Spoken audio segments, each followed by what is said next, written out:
किसी मनुष्य को सुध नहीं है कि वह कौन और किस ध्यान में है जिससे मनुष्य की मुक्ति हो।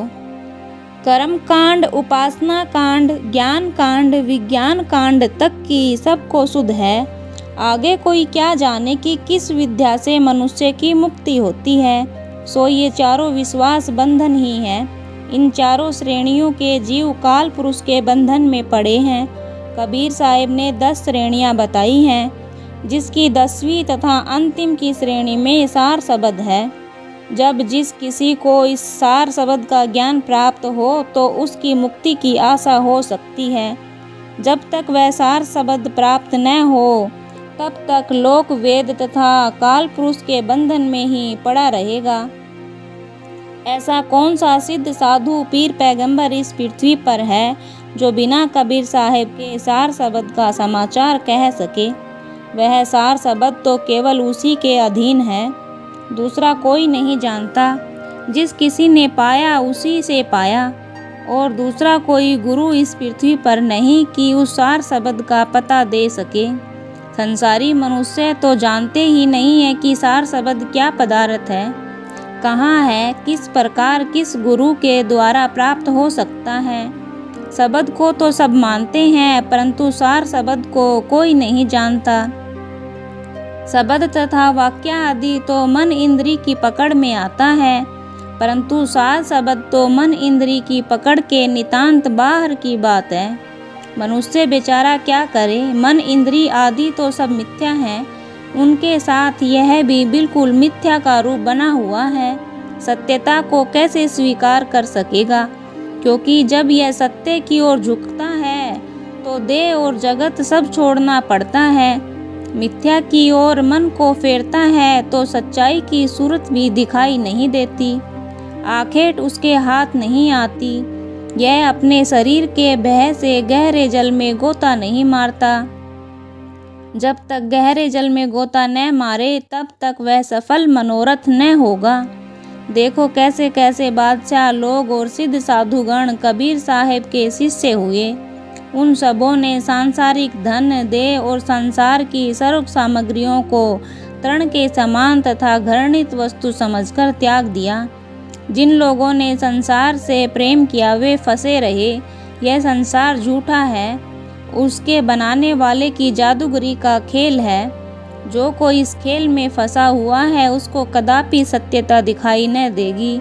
यदि मनुष्यों को प्रत्यक्ष में सत्य का स्वरूप दिखाई देता तो वे मिथ्या को भी स्वीकार न करते। सत्यता का यथार्थ स्वरूप छिपा रहने के कारण लोग मिथ्या को सत्य करके मान रहे हैं, झूठे को ही सत्य जान रहे हैं। यदि सत्य प्रत्यक्ष होता तो संसार न होता। जैसे सूर्य के सामने रात नहीं ठहरती, इसी प्रकार सत्य के सामने मिथ्या नहीं ठहर सकती। इस पृथ्वी पर जितने मनुष्य हैं सो सब के सब बुतप्रस्त हैं। कोई परमेश्वर की पूजा नहीं जानता। जिसको कबीर साहिब ने परमेश्वर की पूजा सिखाई है वही परमेश्वर पूजक हुआ। शेष सब बुत पर हैं। जितने लौकिक नाम हैं वे सब उसी मूर्ति के हैं। जो कोई परमेश्वर का नाम नहीं जानता, परमेश्वर का नाम वही जानेगा जिसको स्वयं कबीर साहिब बतावें। जितनी सांसारिक भजन तपस्याएं हैं वे सब विषय भोगों के लिए की जाती हैं। जितने फल, पुण्य, यज्ञ और प्रार्थना इत्यादि सांसारिक शुभ कर्म हैं उन सब का लक्ष्य इसी ओर है। जो कोई परमेश्वर को पूजा किया चाहे वह कबीर साहिब के चरण पकड़े, क्योंकि बिना उस सत्य गुरु की दया के किसी को परमेश्वर की पूजा मालूम नहीं होती। सब मनुष्य गपाटा में लग रहे हैं, किसी को सत्य की सुध नहीं कि सत्य वस्तु क्या है। अनगिनती ब्रह्मांडों का रचयिता स्वामी जो जगत गुरु जगदीश्वर है, वो अपने को एक साधारण मनुष्य के सदर्श संसार में छिपाए फिरता है। वह परमेश्वर अपनी सृष्टि में ऐसा छिपा रहा है कि जैसे दूध में घी छिपा हुआ है। वह प्रत्यक्ष में हाँक मार मार कर कहता है और पुकारता फिरता है कि ए मनुष्यों, तुम मुझको पहचानो, मैं समस्त संसार का रचयिता तथा परमेश्वर हूँ। मेरी शरण में आओ, मैं तुमको यम की फांसी से बचा दूंगा। दूसरे किसी में ऐसा सामर्थ्य नहीं कि तुम्हारा छुटकारा कर सके। वह जो कुछ कहता है सो प्रत्यक्ष में अपने ऐश्वर्य का तेज प्रकट दिखला भी देता है। किसी दूसरे में यह सामर्थ्य नहीं। सहस्त्रों जन परमेश्वरी का दावा करते हैं पर दिखला नहीं सकते। इसी कारण उनका दावा झूठा है। इस कारण वे काल के जाल में फंसेंगे, उसके अनुयायी नष्ट भ्रष्ट होंगे। उसी का दावा करना सच्चा है। जो दावा करे वही प्रत्यक्ष में दिखला भी दे। जो दावा करके दिखला न सके वह दावा करने वाला झूठा है। वह अवश्य ही आपत्तियों में फंसेगा। उसके पीछे करने वाले भी उसी के समान नष्ट होंगे। वही एक सच्चा साहब है। जो कुछ कहता है वह कर दिखाता है। वही अद्वितीय है और वही समस्त हंसों का पार उतारने वाला है। सिवा उसके दूसरा कोई नहीं। समस्त संसार के रचयिता ने 3 युग अर्थात सतयुग, त्रेता, द्वापर में इस प्रकार स्वयं स्थान स्थान पर फिर कर लोगों को मुक्ति प्रदान की। जब चौथा युग कलयुग आया, निरंजन के साथ जो वचन हो चुका था वह पूरा हो गया। तब साहब ने अपना पंथ पृथ्वी पर प्रचलित करना चाहा। अपने विशेष अंशों को पृथ्वी पर भेजकर धर्म प्रचार की इच्छा की। तब सुकृत जी को पहले आज्ञा दी कि तुम चलकर संसार में अब सत्य पंथ का प्रचार करो। तुम्हारे 42 वंश पृथ्वी पर पंथ चलावेंगे, जगत की गुरुवाई करेंगे। उस समय स्वामियों के स्वामी की आज्ञा अनुसार धर्मदास जी पृथ्वी पर आए, बांधवगढ़ में प्रकट हुए। साहब ने देखा कि हंसों का बादशाह धर्मदास पृथ्वी पर जा चुका है। तब सत्य गुरु ने रामानंद जी को भेजा कि बनारस में जा रहो, मैं तुम्हें अपना गुरु करके भक्ति का प्रचार करूंगा। इस संसार में 2 संप्रदाय हैं, एक देवी संप्रदाय और दूसरी आसुरी संप्रदाय। देवी संप्रदाय के आचार्य विष्णु हैं और आसुरी संप्रदाय के आचार्य गुरु शिव जी हैं।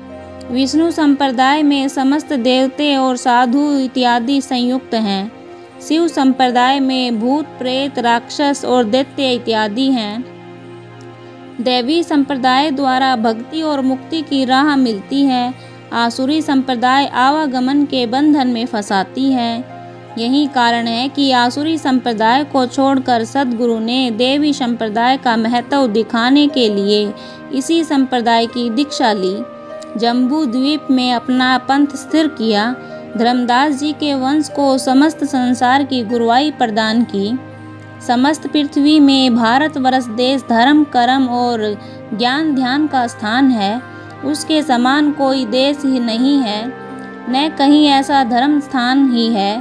पहले समस्त संसार में उत्परस्ती प्रचलित थी। किसी को तनिक भी सुध नहीं थी कि परमेश्वर पूजा किसे कहते हैं, वो क्या है, किस रीति से होती है।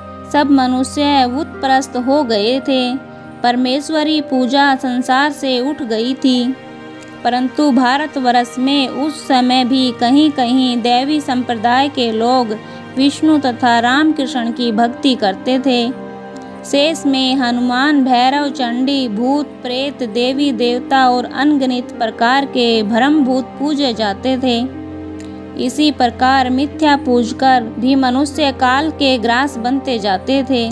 समस्त भारतवर्ष में प्राय भ्रमभूत की पूजा का प्रभाव फैल रहा था। केवल द्राविड़ देश में रामकृष्ण की भक्ति हो रही थी। उस देश से रामानंद जी भक्ति लेकर आए तथा अन्य देशों में प्रचार किया। इस भक्ति द्वारा मनुष्य सत्य पुरुष की भक्ति पर अधिकृत हो जाता है। वह सतोगुणी भक्ति सीधी मुक्ति मार्ग है। जब कोई मनुष्य इस सतोगुणी भक्ति की पूर्णता को पहुँचता है तब वह विशुद्ध परमात्मा प्रसन्न होकर अपनी यथार्थ भक्ति प्रदान कर परम धाम को ले जाता है। रामानंद स्वामी ने सतोगुणी भक्ति का पहले भारतवर्ष में प्रचार किया। इसी कारण कहा करते हैं कि भक्ति द्राविण उपजी लाए रामानंद, प्रकट कियो कबीर ने 7 द्वीप 9 खंड। जब रामानंद ने भक्ति को उच्च श्रेणी पर पहुंचाया, तब सत्य पुरुष की दया हुई, उनको उच्च पदवी पर आरूढ़ किया। स्वयं आप उनके शिष्य बन गए, उनका नाम समस्त संसार में प्रकाशित कर दिया। रामानंद की श्रेष्ठता स्वर्ग पर्यंत पहुंची।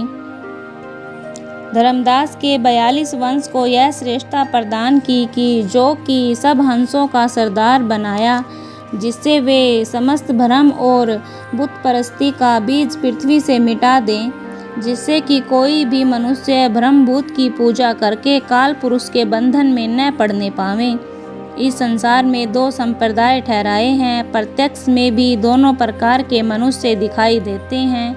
दैवी संप्रदाय में कदाचित कोई कुकर्म करता होगा, पर आसुरी संप्रदाय का व्यक्ति कदाचित ही कोई सुकर्म करता होगा।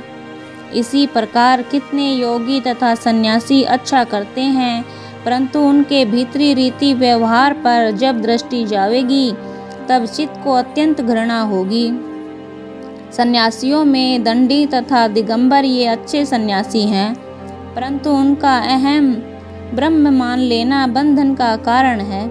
इसी कारण आसुरी संप्रदाय सर्वथा त्याज्य है। जिन लोगों ने काम, क्रोध आदि सब वासनाओं को त्याग दिया, अभिमान, ईर्षा, मान, बड़ाई सब छोड़कर धर्मदास जी के समान सत्य गुरु के चरणों की धूल हुए, वे पवित्र हो गए। वे ही हंस कबीर हैं। जिन लोगों ने अपनी श्रेष्ठता चाही, सत्य गुरु के नाम को छिपाया, सांसारिक कामनाओं से मन लगाया, उनको वह पद कभी भी प्राप्त न होगा। हाँ, सत्य गुरु के शरण का फल उनकी भक्ति के अनुसार उन्हें अवश्य मिल जाएगा। धर्मदास जी सब अभिमान त्याग दिया था, मान बड़ाई को छोड़ दिया था, सांसारिक वासनाओं को शेष न रखा था, द्वार पार सत्य गुरु के सिवाय दूसरे किसी को भी न जाना था। इस कारण कबीर साहिब ने धर्मदास जी और उनके वंश को अपना स्थापन किया, अपना अधिकार उनको प्रदान करके जीवों के कल्याण करने की आज्ञा दे दी थी।